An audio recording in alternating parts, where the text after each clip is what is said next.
സന്തോഷ് കുമാർ ഇറങ്ങുന്നു. ഇനിയാണ് കളി.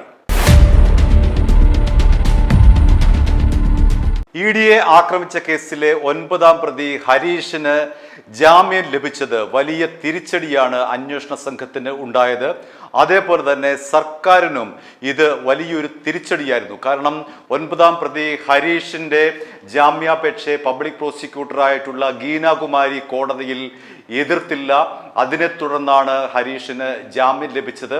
അതോടുകൂടി IP ബിനു അടക്കം എൻഫോഴ്സ്മെന്റ് ഡയറക്ടറേറ്റിനെ മെയ് 27-ാം തീയതി ആക്രമിച്ച കേസിൽ പുറത്തിറങ്ങും എന്നുള്ള ഒരു നിയമത്തിന്റെ പഴുത് തുറന്നു കിട്ടിയിരിക്കുകയാണ്. പക്ഷേ പെട്ടെന്ന് തന്നെ സർക്കാർ അക്കാര്യത്തിൽ ഇടപെട്ടു. പുതിയ പബ്ലിക് പ്രോസിക്യൂട്ടറെ, അതായത് ഗീനാകുമാരിയെ മാറ്റി 2 മണിക്കൂറിനകം പുതിയ പബ്ലിക് പ്രോസിക്യൂട്ടറെ നിയമിക്കുമെന്ന് ഇന്ന് ആഭ്യന്തരമന്ത്രി രമേശ് ചെന്നിത്തല പറഞ്ഞു. ഗവൺമെന്റ് പറഞ്ഞിട്ട് 1 മാസമല്ല പ്രോസിക്യൂട്ടർമാരെ നിയമിക്കാനുള്ള സമയമായിട്ടില്ല. പക്ഷേ ഈ കേസിൽ ഞങ്ങൾ സ്പെഷ്യൽ പ്രോസിക്യൂട്ടറെ വെക്കാൻ തീരുമാനിച്ചിരിക്കുക. വിജ്ഞാപനം അടുത്ത 2 മണിക്കൂറിനുള്ളിൽ ഇറങ്ങും. കാരണം ഇഡിയെ ആക്രമിച്ച കേസ് വളരെ ഗൗരവമുള്ള കേസാണ്. ഒരു കാരണവശാലും അംഗീകരിക്കാൻ കഴിയുന്നതല്ല.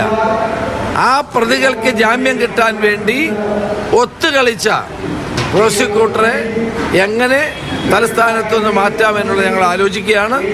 അവർക്ക് പകരം ഒരു സ്പെഷ്യൽ പ്രോസിക്യൂട്ടറെ വെച്ച് കേസ് നടത്താൻ ഡയറക്ടർ ജനറൽ ഓഫ് പ്രോസിക്യൂഷനും AGയും നിർദ്ദേശിച്ചിരിക്കുകയാണ്. ആ നിർദ്ദേശത്തിൻ്റെ അടിസ്ഥാനത്തിൽ പുതിയ സ്പെഷ്യൽ പ്രോസിക്യൂട്ടറെ ഇന്ന് തന്നെ നിയോഗിക്കും. നാളെ കേസിന് ഹാജരാകും. രമേശ് ചെന്നിത്തലയുടെ വാക്ക് ശരിയായി. 2 മണിക്കൂറിനകം ഗീനാകുമാരിയെ പബ്ലിക് പ്രോസിക്യൂട്ടർ സ്ഥാനത്ത് നിന്നും മാറ്റിയിട്ട് സന്തോഷ് കുമാറിനെ പുതിയ പബ്ലിക് പ്രോസിക്യൂട്ടറായി നിയമിച്ചു. ആരാണ് ഈ സന്തോഷ് കുമാർ എന്നറിയാൻ നമുക്ക് ആകാംക്ഷ ഉണ്ടാകും. അദ്ദേഹം മുൻ ഗവൺമെന്റ് പ്ലീഡറാണ് എന്ന് മാത്രമല്ല മുഖ്യമന്ത്രിയായിരുന്ന ഉമ്മൻചാണ്ടിയുടെ സന്തത സഹചാരിയാണ്. അദ്ദേഹത്തിന്റെ ഏറ്റവും വിശ്വസ്തനായിട്ടുള്ള ഒരു അഭിഭാഷകനാണ് സന്തോഷ് കുമാർ. VS അച്യുതാനന്ദന് എതിരായി ഉമ്മൻചാണ്ടി നൽകിയ ഒരു അപകീർത്തി കേസിലടക്കം ഉമ്മൻചാണ്ടിക്ക് എതിരായിട്ടുള്ള എല്ലാ കേസിലും ഹാജരായത്, ബഹുഭൂരിപക്ഷം കേസിലും ഹാജരായത് സന്തോഷ് കുമാറാണ്. സന്തോഷ് കുമാറാണ് ഇനി മുതൽ ഇഡിയെ ആക്രമിച്ച കേസുമായി ബന്ധപ്പെട്ട് ഹാജരാകുന്ന പബ്ലിക് പ്രോസിക്യൂട്ടർ. നമുക്കറിയാമല്ലോ, കഴിഞ്ഞ ദിവസം ഇഡിയെ ആക്രമിച്ച കേസിൽ 9ാം പ്രതി ഹരീഷ് ജാമ്യ ഹർജി കൊടുത്തപ്പോൾ അതിനെതിരായി കഴിഞ്ഞ 18-ാം തീയതി തന്നെ മ്യൂസിയം SHO പ്രശാന്ത് കോടതിയിൽ ഒരു റിപ്പോർട്ട് സമർപ്പിച്ചു. 13 കാരണങ്ങളാണ് ആ റിപ്പോർട്ടിൽ മ്യൂസിയം SHOയും അന്വേഷണ ഉദ്യോഗസ്ഥനുമായ പ്രശാന്ത് എണ്ണി പറഞ്ഞത്. ആ കാരണങ്ങൾ കൊണ്ട് ഒരു കാരണവശാലും ഹരീഷിന് ജാമ്യം അനുവദിക്കാൻ പാടില്ല എന്നായിരുന്നു പ്രശാന്തിന്റെ റിപ്പോർട്ടിന്റെ ഉള്ളടക്കം. എന്നാൽ പബ്ലിക് പ്രോസിക്യൂട്ടറായിട്ടുള്ള ഗീനാകുമാരിയാകട്ടെ അന്വേഷണ ഉദ്യോഗസ്ഥരുമായി ചർച്ച ചെയ്യാതെ, അന്വേഷണ ഉദ്യോഗസ്ഥരുമായി സഹകരിക്കാതെ ഈ കേസിന്റെ വാദം, അതായത് ജാമ്യ ഹർജി പരിഗണിക്കുന്ന ദിവസം പബ്ലിക് പ്രോസിക്യൂട്ടർ പിൻവാങ്ങുന്ന ലക്ഷണമാണ് കണ്ടത്. മാത്രമല്ല, പ്രതികൾക്ക് അനുകൂലമായി മുൻ SFI നേതാവ് കൂടിയായ ഗീനാകുമാരി പറഞ്ഞ ഒരു കാര്യം, ജാമ്യം നൽകുന്നത് അന്വേഷണത്തെ ഒരു കാരണവശാലും ബാധിക്കില്ല. അതായത് 9ാം പ്രതിയായിട്ടുള്ള ഇഡിയെ ആക്രമിച്ച കേസിലെ 9ാം പ്രതിയായിട്ടുള്ള ഹരീഷിന് ജാമ്യം നൽകിയാൽ അത് അന്വേഷണത്തെ ഒരു തരത്തിലും ബാധിക്കില്ല എന്നാണ് ഗീനാകുമാരി, പബ്ലിക് പ്രോസിക്യൂട്ടറായിട്ടുള്ള ഗീനാകുമാരി കോടതിയിൽ നിലപാടെടുത്തത്. രണ്ടാമതായി ഗീനാകുമാരി പറഞ്ഞത് ഒരു കാര്യം, ഇനി കസ്റ്റഡിയിൽ വെക്കേണ്ട ആവശ്യമില്ല. ഇഡിയെ ആക്രമിച്ച പ്രതികളെ ഇനി കസ്റ്റഡിയിൽ വെക്കേണ്ട ആവശ്യമില്ല. ഈ 2 കാര്യങ്ങൾ പരിഗണിച്ചുകൊണ്ട് തിരുവനന്തപുരം ജില്ലാ പ്രിൻസിപ്പൽ ജഡ്ജിയായിട്ടുള്ള നസീറയാണ് ഈ പറയുന്ന 9ാം പ്രതി ഹരീഷിന് ജാമ്യം അനുവദിച്ചത്. അതോടുകൂടി ഇഡിയെ ആക്രമിച്ച കേസിലെ IP ബിനു അടക്കമുള്ള മുഴുവൻ പേർക്കും ജാമ്യം ലഭിക്കുമെന്ന ഘട്ടത്തിലേക്ക് എത്തിയപ്പോഴാണ് സർക്കാരിന്റെ നിർണായകമായ ഈ തീരുമാനമുണ്ടായിരിക്കുന്നത്. ഗീനാകുമാരിയെ തെറിപ്പിച്ചുകൊണ്ട് പകരം സന്തോഷ് കുമാറിനെ പബ്ലിക് പ്രോസിക്യൂട്ടറായിട്ട് ഇന്ന് ഞായറാഴ്ച പ്രഖ്യാപിച്ചു.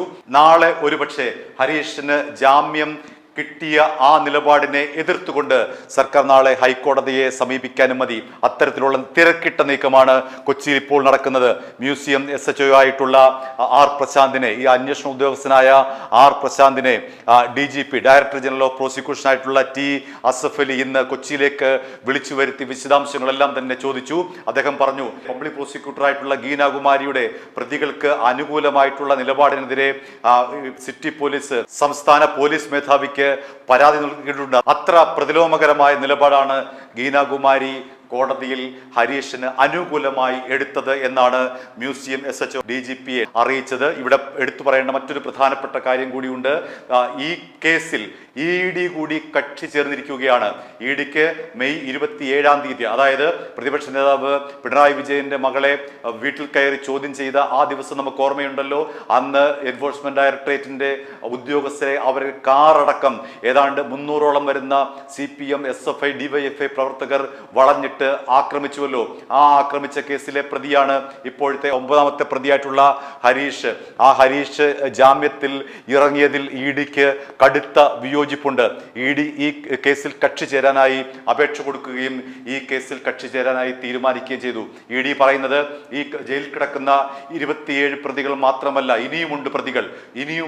ആ പ്രതികളെ പോലീസ് എന്തുകൊണ്ട് അറസ്റ്റ് ചെയ്യുന്നില്ല? അതുകൊണ്ട് തങ്ങളെ ആക്രമിച്ച മുഴുവൻ പേരെയും അറസ്റ്റ് ചെയ്യണമെന്ന് ആവശ്യപ്പെട്ടുകൊണ്ടാണ് ED ഈ കേസിൽ കക്ഷി ചേർന്നിരിക്കുന്നത്. ചുരുക്കത്തിൽ സംസ്ഥാന സർക്കാരും പുതിയതായി പുതിയതായി നിയമിക്കപ്പെട്ട പബ്ലിക് പ്രോസിക്യൂട്ടർ സന്തോഷ് കുമാറും എൻഫോഴ്സ്മെന്റ് ഡയറക്ടറേറ്റും കൂടി ചേർന്നാണ് ഇനിയുള്ള നിയമ നടപടികൾ മുന്നോട്ട് കൊണ്ടുപോകുന്നത്. അതിന്റെ ഭാഗമായി ഹരീഷിന്റെ ജാമ്യത്തെ എതിർത്തുകൊണ്ട് ഒരുപക്ഷെ നാളെ തന്നെ ഹൈക്കോടതിയിൽ ഹർജി കൊടുക്കാനുള്ള എല്ലാ സാധ്യതകളുമാണ് തെളിഞ്ഞിരിക്കുന്നത്. i2i News, an eye for truth.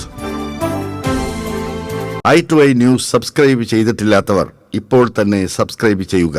Notification ലഭിക്കുവാൻ ബെൽ ബട്ടണും അമർത്തുക.